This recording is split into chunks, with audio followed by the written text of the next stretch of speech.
ইফতারি করার আগ মুহূর্তে আমরা যে পেঁয়াজু, আলুর চপ, বেগুনি, হ্যাঁ, এগুলো খান আপনারা?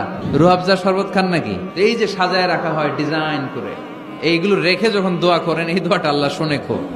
আল্লাহ বলে, কিরে ফেরেশতারা, ঘটনা কি? এত খাবার কেন? আল্লাহ রোজা রাখছে। কি চায়? আল্লাহ ক্ষমা চায়। তো খায় না যে তৃষ্ণার, তো আল্লাহ আপনার ভয়। আমার দেখছে না, আল্লাহ আপনারা দেখে নাই। জান্নাত দেখে নাই, আমার জাহান্নাম দেখেছে। আল্লাহ কিন্তু জানে, তারপরে ফেরেশতাদের মুখ থেকে বের করা হবে। সুবহানাল্লাহ পড়েন।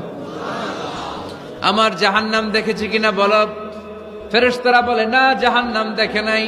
আমার জান্নাত দেখেছে কিনা বলো। জান্নাতও দেখে নাই, কিছুই দেখে নাই, আপনারেও দেখে নাই। আল্লাহ এবার খুশি হয়ে যাবে।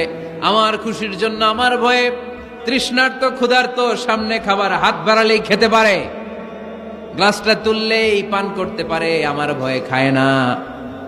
আমার ক্ষমা চায়, আমার কাছে ক্ষমা প্রার্থনা করে।